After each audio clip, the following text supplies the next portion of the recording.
Hello guys, and welcome on this new recording concerning the NervLand engine development. Today I have some pretty interesting results to show you, and this is in fact a continuation of the work that was done previously, trying to introduce a spherical deformation on the terrain display. So let's actually move to the screen, the development screen. So here is the new kind of result that we have. So as I said in the previous recording, I already had some kind of spherical display, but it was incomplete because we still had some work to do on the elevation computation shader and normal computation shader, so normal producer and elevation producer, to take into account the spherical deformation itself, because the normals were not, well, computed properly. And yeah, it was not looking so good.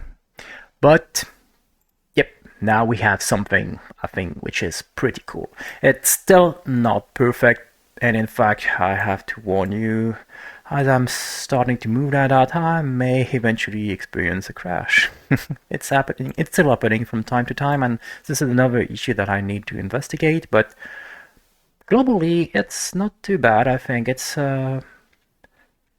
not perfectly stable, but usable already a little bit. And we also, yeah, as you can see, have introduced the support for display of this sandy color when you're close to the sea level. So actually, we're going to use this sand color between 0 and something like 3 meters, I think, here.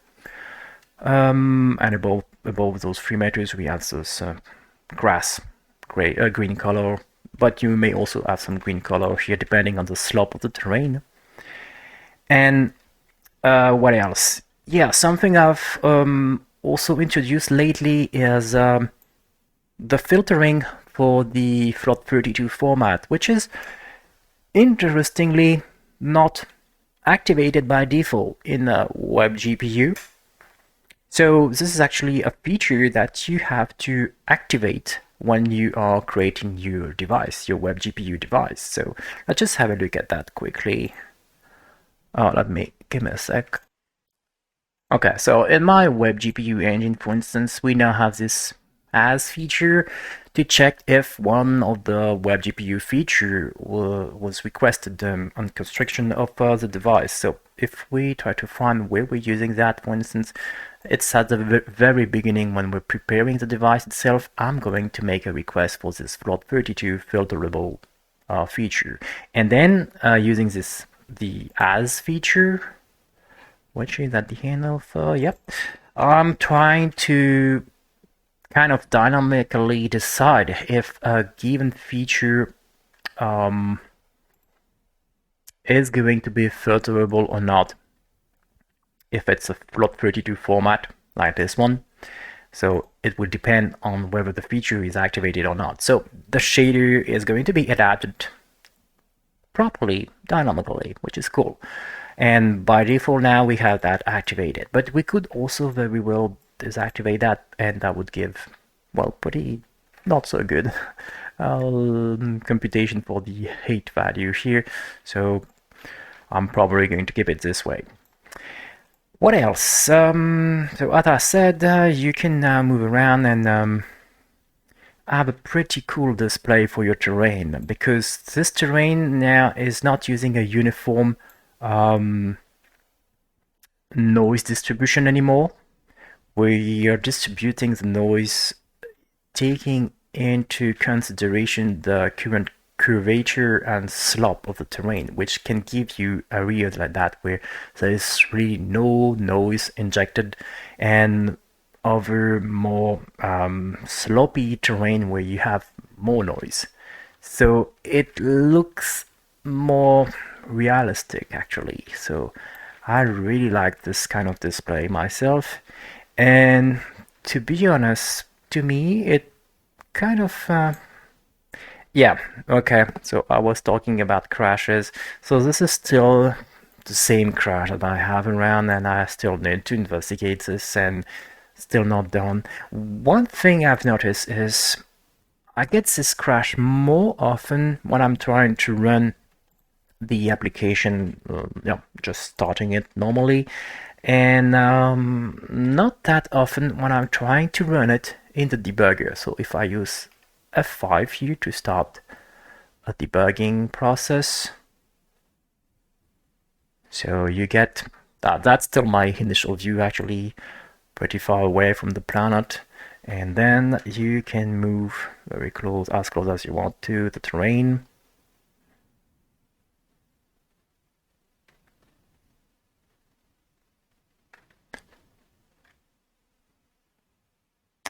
So here we go.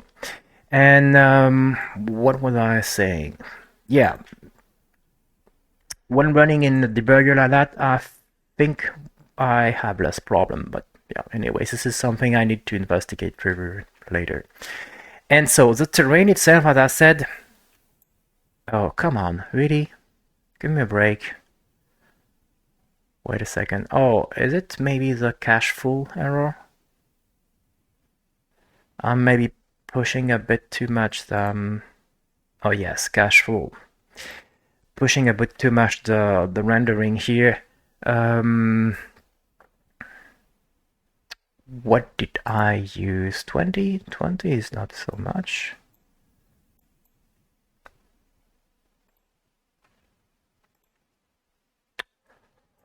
Well, this is another limitation.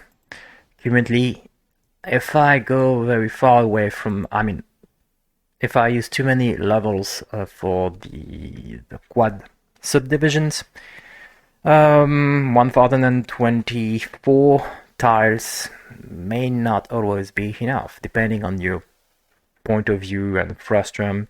You may actually have more quads than that to display, and that's also, I guess, because I still have not activated one of the features that is available by default on the ProLand engine, which is the frustum culling, which is going to help you to reduce a bit the number of quads that will get displayed, taking into consideration the elevation of the terrain for different quads. So if you have a mountain, for instance, just in front of you, technically all the quads that are behind the mountains, you don't need to render them,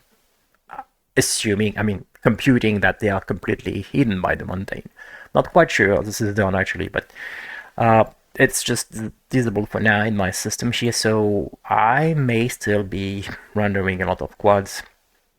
So yep, this is kind of normal and expected.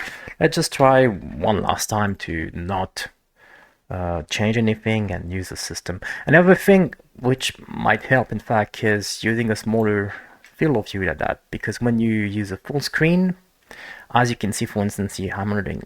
Let's get close to the terrain first. Here I'm rendering about 100 quads, but if I increase the view, you get up to 279. So yep, increasing the view size is bumping the number of quads pretty heavily actually. So let's try to keep that in mind. We must be careful not to go up to 1000 here. So it means not moving too fast, not displaying too much stuff, and especially when you get close to the ground, we can still in fact activate the quad display here, so you can see the different quads. And yeah, we have about 500 of them.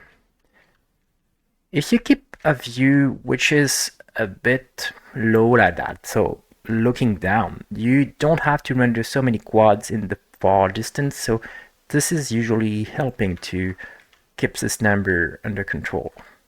But if you, like here for instance, you see, if you look far away, you actually have a lot of quads over there very far away, and they are not cool at all because the far plane, I don't think it's used at all here, and it means rendering a lot of stuff. Even here actually we're still rendering a lot of stuff. That's interesting. There's probably some additional mechanism I need to activate to. Oh, that's very close to the limit. I mean, yeah. But anyway, so let's just maybe reduce the view. That's going to help a lot. Maybe not so much, but okay. And what was I going to say at first? Yes, that this actually reminds me of Death Stranding.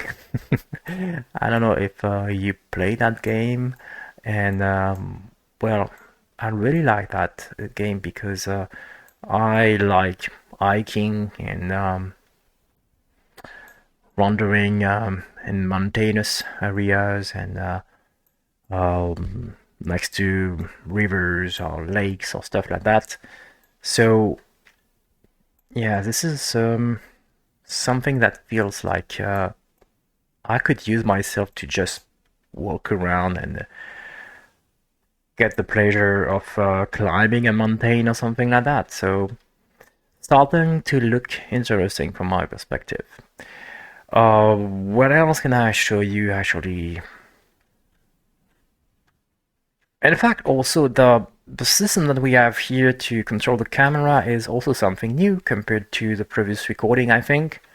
In the previous one, I was just using what I call the FreePlanetCameraController. And this one was, yeah, not very handy when you want to just navigate like that on the terrain.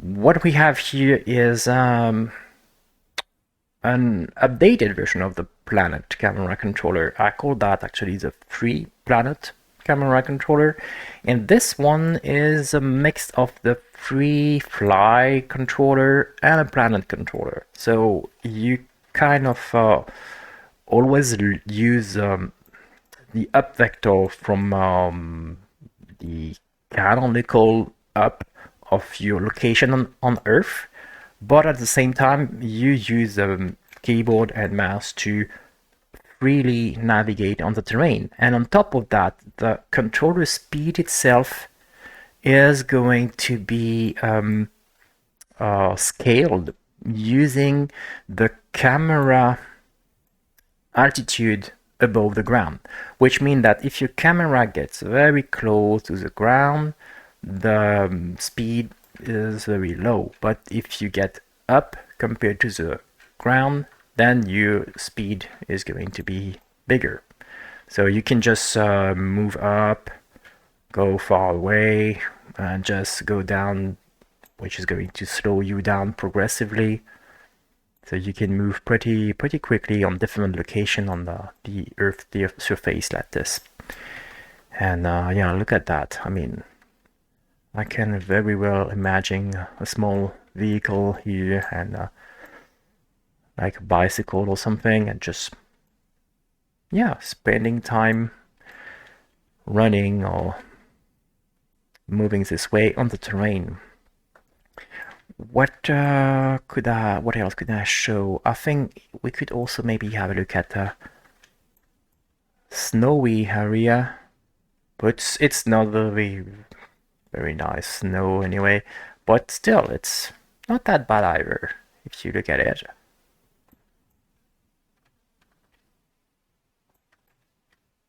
So I think it's a very interesting step. And yeah, what took me so long actually because the bulk of this implementation here was ready since quite some time now, but there was a very nasty issue in my own implementation here, and in fact this was in my vector function here to compute the length of a vector.